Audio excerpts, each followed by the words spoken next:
할렐루야.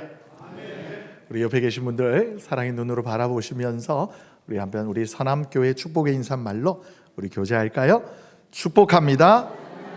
감사합니다. 사랑합니다. 할렐루야. 아멘. 네. 우리 홍정기 집사님께서는 한복을 안 입으셨. 네. 여러분 치킨 좋아하세요? 치킨 좋아하시죠? 우리나라 사람만큼이나 치킨 좋아하는 민족이 잘 없을 것 같아요. 이 치킨의 위상이 얼마만큼 높냐면 이 세상 사람들이 젊은이들이 치킨을 이름하여 치느님이라고 합니다. 무슨 의미인지 아시죠? 하나님과 같은 치느님이란 치킨이라는 거예요. 저 치킨 좋아할까요? 안 좋아할까요? 아멘. 저희 중에 잘 아시겠지만 이쪽 부분 한 요만큼 치킨입니다. 치킨을 좋아하는데 말씀을 준비하고 묵상하는 중에 어느 짧은 영상을 보았어요. 잘 아시는 유튜브에 짧은 폼들 영상들이 있어요. 불과 30초 1분 되지 않는 그 영상이었는데 처음에 시작 깜깜한 이렇게 화면이에요. 근데 갑자기 불이 팍 켜지는 걸 보니까 아이들 방이었던 것 같아요. 아이들이 이렇게 이제 자고 있는데 아빠가 아이들 방에 불을 탁 킨 거예요. 그랬더니 한 아이는, 큰 아이는 한 7살 정도 되었던 것 같아요. 이렇게 꿈틀대요.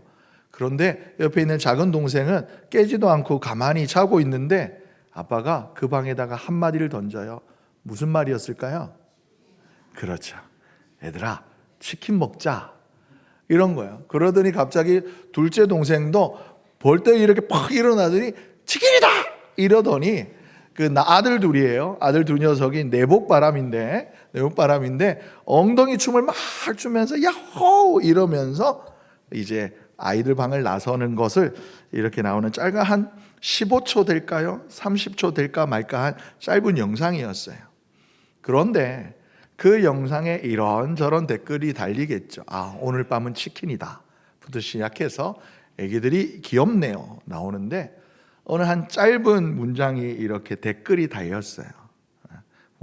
무슨 글이 달렸냐면 전날 아빠가 참 많이 힘들었나 보다 라는. 잘 아시죠? 우리나라 사회에서 아빠라 함은 침묵의 아이콘이에요. 기쁜 일이 있어도 슬픈 일이 있어도 별다른 내색하지 않고 그저 그날의 큰 피로를 작은 통닭 한 마리에 이렇게 담아서 이렇게 아이들 불러서 앉혀서 굳이 자는 애 깨워가지고 같이 먹으면서 신나게 그 치킨을 먹는 아이 모습 바라보면서 그날의 힘듦을 씻어내는 분들이 이 땅의 아버지들이었어요. 오늘 우리는 남선교회 헌신 예배로 하나님 앞에 예배해요. 근데 우리가 보통 헌신을 이야기하면 주로 눈에 보이는 자리, 그리고 앞에 서는 자리, 그리고 직접 뛰는 수고들을 많이 이야기하곤 합니다.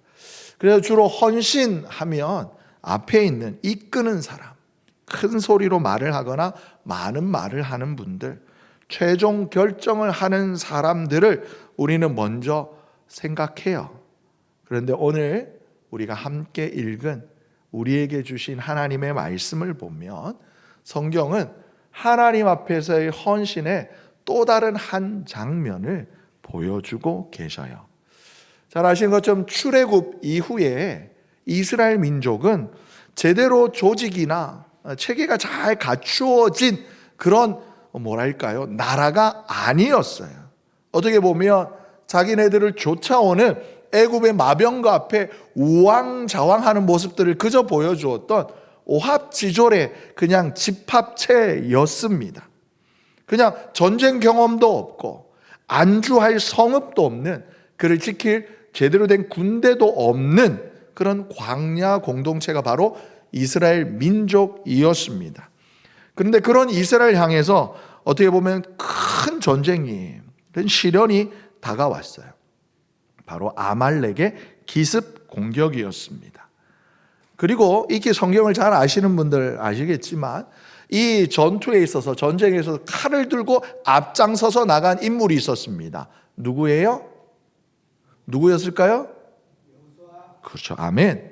여호수아였어요. 적어도 큰 소리가 나와줬어야 설교가 이어지는데 여기서 많은 사람들이 이스라엘 사람들의 이스라엘 민족의 전쟁하면 여호수아 장군을 기억해요. 생각해요.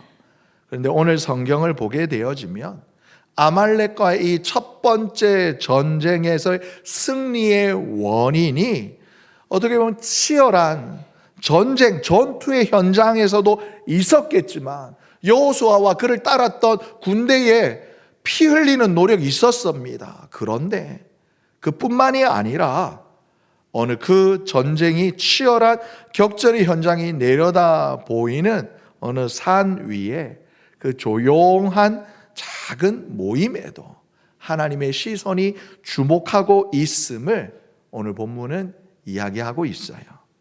그러니까 아말렉과 이스라엘 사람들이 싸움을 하는데 모세가 손을 들면 어떻게 해요? 이스라엘이 이겨요. 근데 모세가 손을 내리면 어떤 일이 일어났어요? 아말렉이 이기는 거예요. 그리고 모세도 사람인지라 계속해서 이렇게 팔을 들고 있을 수가 없었던 거예요. 그러자 그 곁에 있던 두 사람이 성경에는 돌을 하나를 가져와 가지고 모세 앞에 놓고 모세를 그 위에 앉힌 다음 그림에서 보시는 것처럼 모세 옆에 서서 모세의 두 팔을 붙들고 있었다고 해요.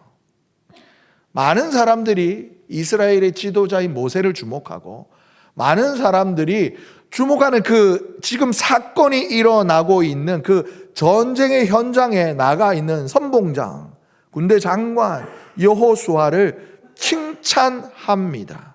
그런데 오늘 본문이 저와 여러분에게 주시는 중요한 질문은 이건 거예요. 너는 그때 이 아론과 훌이 무엇을 하였는지 기억하느냐? 단순히 질문이 아닌 거예요. 하나님께서 이 말씀을 오늘의 본문을 기록하신 이유가 뭐예요?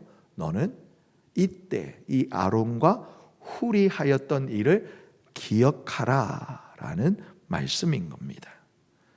여러분 출애굽기 17장은 분명히 말하고 있어요.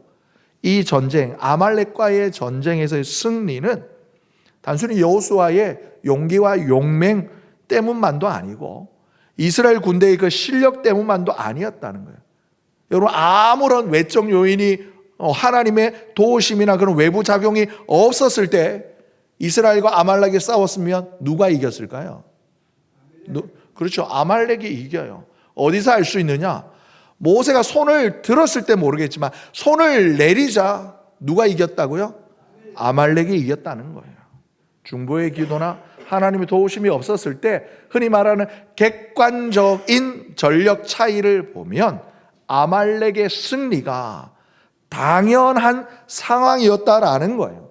다만 모세가 손을 들고 있었다는 것, 모세가 하나님을 향해 의지하며 기도하는 그 순간에 우리의 눈에는 보이지 않지만 하나님의 손이, 하나님의 역사가 그 전쟁의 실제 한가운데로 오셔서 아말렉의 칼과 아말렉의 창보다 더 강력한 힘으로 그들을 찍어 누르시는 역사를 보이셨다라는 거예요. 여기에 성경은 또 다른 중요한 사실을 주목하고 있는 거예요. 모세의 손이 점점 무거워졌습니다. 위대한 지도자도 영적 리더도 사실 이 귀한 사역 혼자 감당하기 어렵다라는 거예요. 바로 그때 모세와 아론 곁에 섰던 사람들이 있었는데 모세 곁에 섰던 사람들이 있었으니 바로 오늘 본문이 말씀하시는 아론과 훌이었다는 거죠. 칼 들지 않았어요. 전쟁터에 나가서 한 팔 걷어야지 하지 않았습니다. 근데 돌을 가져다가 모세를 앉히고 한 사람은 이쪽에서 한 사람은 저쪽에서 모세의 손을 붙들어 주었습니다. 이 장면 오늘 성경은 이렇게 기록하고 있어요. 그 손이 해가 지도록 내려오지 아니하더라. 어떻게 되었을까요? 할렐루야. 맞아요. 제가 설교를 준비한 멘트를 우리 장로님께 너무 잘해주고 계시. 이겼어요. 감사해요. 하나님께서 승리를 주셨어요. 여러분, 우리가 보통 역사를 바라볼 때 거시사, 미시사 이야기를 합니다. 제가 보통 보시는 것처럼 느껴지시겠지만 엉덩이로 주저앉아 가지고 공부를 잘 하지는 않았어요. 이해가 되면 빨리 캐치는 했지만 암기 과목을 이렇게 잘 안 해서 역사 별로 안 좋아합니다. 역사는 왜요? 외워야 돼요. 역사를 왜 싫어해요? 외워야 돼요. 그런데 우리가 역사를 바라볼 때 거시사, 미시사의 이런 관점이 있는데, 거시사는 말 그대로 역사를 큰 흐름과 큰 구조로 바라보는 관점인 거죠. 개별 인물이나 어떤 작은 사건보다, 그러니까 이스라엘이 애굽에서 출애굽하였더라, 홍해가 갈라졌더라, 이런 큰 사건들 아니면 큰 역사의 흐름들, 사회, 경제, 문화, 문명 단위 움직임에 주목해요. 근데 미시사는 뭐냐면 말 그대로 이렇게 작은 것을 바라보는 역사관인 거예요. 그 사건 안에 누가 어떻게 무엇을 하였는가, 그 어떤 연유로 인하여서 이런 일들이 작용하였는가, 작은 관계를 주목합니다. 작아 보이는 한 사건, 한 사람의 그 선택 속에 역사가 어떻게 꿈틀대었는지 의미를 발견하는 거예요. 오늘 성경 이야기는 이 두 가지를 다 다루고 있는 거예요. 출애굽을 하는 이스라엘 민족 앞에 아말렉이라는 나쁜 놈들이 다가왔어요. 전쟁이 벌어졌습니다. 결과적으로 이스라엘이 승리합니다. 크게 바라보았습니다. 동시에 성경은 이 전쟁의 승리가 어디에 있는지를 기억하라라고 놓치지 않고 말씀하시는 거예요. 분명 거시적인 관점에서 아론과 훌은 이 전쟁의 주인공이 아니에요. 오히려 그 여호수아와 그와 함께한 군대가 이 전쟁의 승리의 주인공입니다. 하지만 성경은 아론과 훌이 이 전쟁의 결과를 바꾼 사람들이었다라고 말씀해요. 모세를 대신해서 명령하거나 하지 않았는데, 여호수아를 대신해서 싸우지 아니하였음에도 불구하고 그들이 무엇을 하였어요? 두 번째 제목처럼 하나님의 사람 모세 끝까지 기도할 수 있도록 그 곁에 서준 거예요. 기도의 조력자가 되었던 거예요. 여러분, 이것이 오늘날까지 한국 교회에서 남선교회가 가져왔던 헌신의 모습들이었어요. 남선교회 헌신은 직접 모든 일을 붙들고 뛰는 헌신들 뿐만이 아니라 교회의 중심을 지탱하는 헌신을 해왔어요. 때로는 목회자가 끝까지 손을 들 수 있도록, 그리고 리더들이 지치지 않도록, 다음 세대가 흔들리지 않도록 조용히 하지만 결정적인 헌신을 해오셨다라는 거예요. 때로는 눈에 띄지 않아도, 앞에 서지 않아도 묵묵히 섬겨오셨어요. 성경은 분명히 이 헌신이 없었다면 이스라엘의 승리가, 우리 한국교회 역사에서는 이 헌신이 없었다면 한국교회 부흥은 어려울 것이다 증언하고 있었습니다. 그리고 이 남성교회, 이 아론과 훌의 헌신이 어떠한 놀라운 일들을 갖추어 왔는가. 오늘 성경은 이스라엘 공동체, 앞서 말씀드린 것처럼 오늘 17장에 나오는 이스라엘 모습은 여전히 오합지졸의 모습이었다고 말씀드렸어요. 그런데 오늘 이 사건으로 인하여서 이스라엘 공동체에 조직이 세워져요. 전쟁이 끝난 다음에 모세가 제단을 쌓아요. 그리고 그 제단의 이름을 이렇게 부릅니다. 여호와 니시. 여호와 니시. 우리 하나님은 성이 뭐예요? 니시예요. 니시. 식사하시고 졸리신가 봐. 여러분, 여호와의 니시 무슨 의미예요? 무슨 의미예요? 여호와는 나의 깃발. 이 말에 그냥 직역하면 여호와는 나의 깃발이라는 의미인 거예요. 그러면 군대에서 깃발이 가지는 의미 잘 아시죠? 소속감, 연대감, 방향성을 이야기를 해요. 옛날 군대일수록 더 그래요. 오늘날 군대는 무전기 이렇게 칙칙칙 이렇게 P77이었나? 네. 무전기 이게 들고 가지고 이렇게 막 말하고 전달하면 되지만 옛날에는 소리로 막 전달할 수가 없죠. 전화할 수 없으니까. 대신에 무엇을 했을까요? 깃발이 있는 거예요. 깃발을 세워서 모여라. 그리고 어디로 가자 지시하는 거예요. 소속감과 더불어 방향을 나타내는 겁니다. 그러니까 모세는 이 제단을 통하여 이렇게 고백하는 겁니다. 먼저는 이 전쟁의 승리는 여호수아의 칼이 아니라 하나님의 손에 달려 있었습니다 라는 승리의 영광을 하나님께 돌리면서 동시에 여러분 중요한 사실을 우리에게 알려주는데, 여호와의 승리가 나타나는 방식이 무엇이었냐, 무엇이 되어야 하는가라는 거죠. 하나님은 절대 모세 혼자 손을 들게 하지 않으셨어요. 모세의 손이 무거워질 때쯤 아론과 훌을 통하여 그 손이 여전히 높이 번쩍 들리게 하였다라는 겁니다. 그러므로 말미암아 여러분, 오늘 본문 출애굽 17장은 한 사람이 하면 무너질 수 있다라는 사실을 들려주시면서 이어진 여러분 다음 장인 18장에 보게 되어지면, 그래서 더불어 함께 세워지는 구조를 만들어야 된다, 조직을 세워야 한다, 공동체가 되어야 한다라는 사실을 알려주셔요. 실제로 다음 장에 보면 여러분 모세의 장인의 성씨가 뭔지 아세요? 제가 여러분 제 성이 뭐예요? 이씨. 우리 앞에 계시는 멋있는 옷을 입으신 우리 장로님 성을 혹시 아십니까? 네. 모세의 장인의 성씨도 이씨였어요. 이름은 이드로. 진작에 받아들이시면 안 되는데. 네. 이드로가 와서 이제 사위와 함께 이 민족과 함께 같이 따라 나왔어요. 그러면서 이제 이 사위가 뭐 하는가 하고 보니까 막 가슴 뿌듯했겠죠. 그래도 요 나라의 지도자야, 민족의 지도자야 그랬는데, 보니까 얼마 안 가면 이 딸내미가, 송구한 표현입니다만, 과부가 될 것 같은 거예요. 이 모세가 하는 일이 과로사 할 것 지경인 거예요. 아침에 눈 뜨면 밤 잠자기 전까지 사람들이 와서 이거 해주세요, 저거 해주세요, 막 이야기를 나누는 거예요. 이드로가 조언을 합니다. 이봐 사위, 그러다가 쓰러지겠어 이러시면서 하신 말씀이 뭐냐면, 너와 함께한 백성들 중에 너 중에 어떻게 해요? 능력 있는 사람들, 하나님을 두려워하고 진실하며 불의한 이익을 미워하는 사람을 살펴가지고 세워서 100부장, 아니 1000부장, 100부장, 50부장, 10부장을 세우라. 일을 나누게 하셔요.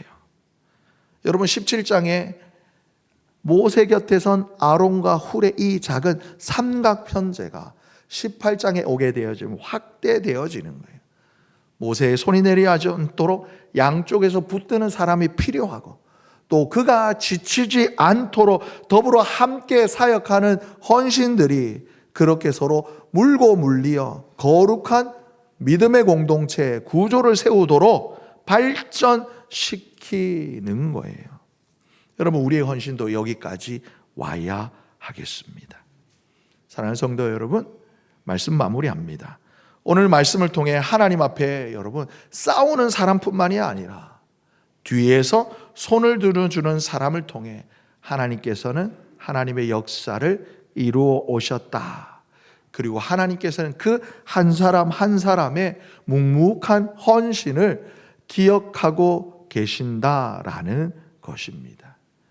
앞서 치킨 이야기, 통닭 이야기를 말씀드렸잖아요.